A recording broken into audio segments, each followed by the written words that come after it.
Guys, this is not 2 billion pesos, okay? Because that'd be $2 million. This is 2 billion Canadian dollars, okay? That's 1.78 billion US dollars every month from their homes. Everyone's using their house as a damn ATM machine. That is the biggest mistake. How can you save for retirement and build your equity, or maybe hand your house down to your kids one day? Oh, the sun's hitting my face here. Sun's setting here. I know it's dark in most of the country, guys, but I'm seeing a sunset right now. Okay.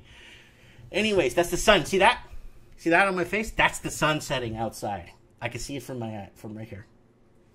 Anyways, Canadians withdraw another 2 billion home equity. Oh my God, it's a vacuum. They're vacuuming any. Okay, guys, let me explain something. If you have a bit of equity in your home, let's say you bought your house for $100,000. You paid it down to $60,000. You got $40,000 equity in your house sitting there. Equity. Let's say the price of your house goes down $10,000, $20,000. You're okay because you've created an aggregation. So if the price does go down, it doesn't hurt you that much because the house is still worth more than what it's valued at the current market rate. But when you tap in and you take 100% loan to value, it's a lot easier for you to go underwater because you're 100% LTV. Okay? Once you're 100% LTV, you're toast. And I'll tell you why you're toast.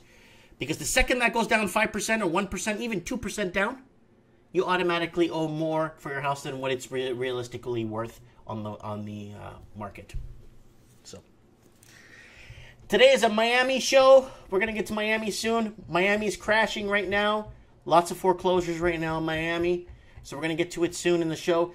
Canadians withdraw another... Okay, let's continue with this. Canadians can't stop withdrawing their home equity.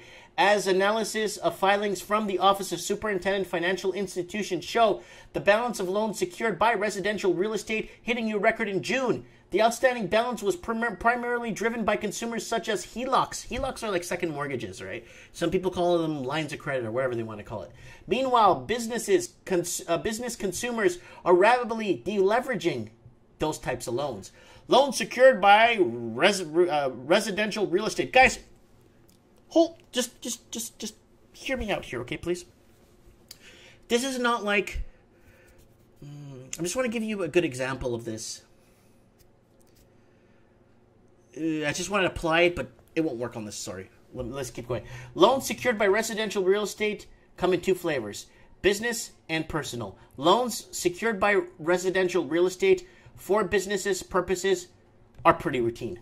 Often when a small business needs a loan, they have insufficient collateral to pledge. The owner often will put up their home as security, just in case the business defaults on the loan. Growth here is generally considered good because it's for a productive purpose, right? You're creating jobs, you're hiring people, right?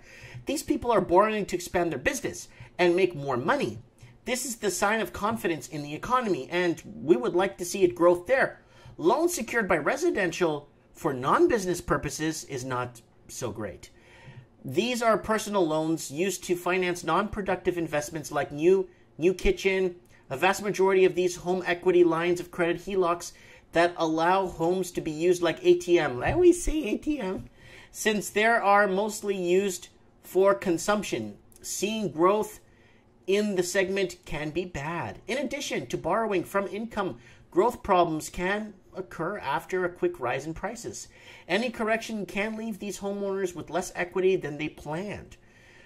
We don't want to see a huge growth here unless you're selling HELOCs. Canadians owe $286 billion secured by real estate. Guys, this is a big deal. Why? It's going towards consumption, right? I know people that buy Mercedes and all these fancy cars. They're buying it all for consumption purposes, right? They buy the worst investments. I can understand if you borrow 200 grand and you're getting back a 7 to 10% yield on your return or 12% yield on your return. I get it. Most of these people are buying fur coats, expensive vacations, and all that stuff. And somebody asked me on my block here the other day, Mike, you're not fixing your house up so much. I thought you were going to fix it up and renovate. I am. I'm here for 20 years. Just relax. I'm going to be getting some windows in next week. I'm going to be installing my windows, my new front door, all my sliding doors. I got like 4 sliding doors in this whole house. Let me do it slowly. You know, I got the heat fixed today. I got a couple of other things fixed before the winter. Let me slowly, you know, I'm going to put an inline water filter to filter the water in the house, like a big inline blue system. You know, things like that go, I don't know, 2-3 microns, kill everything. Well, remove the bad stuff in the water. You know, I'm slowly doing it, you know. Before you know it, the house is going to be amazingly fixed. But I'm not jumping in there and I put a little bit of money aside every week. My money, not borrowed. And when I need it, and when I have enough, then I start fixing the rooms up. You know what I'm saying? You should see this office before I fixed it. It looked like a place you would never walk into. Guys, this is really not good. Personal loan secured with real estate. 285 times 1,000, that's 258 billion. Business loan secured. Now this one's down. The business loans are down. So the ones that everybody, look, it's down. So the ones that they should be taken out, the ones that are more important, that actually create jobs and expand the economy and blah, blah, blah, it's down. People aren't investing in creating more business. And that's a problem. People are borrowing for consuming, right? The balance of debt isn't a problem by itself, but how the debt is being used might be. Households are drawing on home equity quickly. After quick rise in prices were followed by a drop in sales. This could lead to a price correction, leaving many homes with less equity than expected.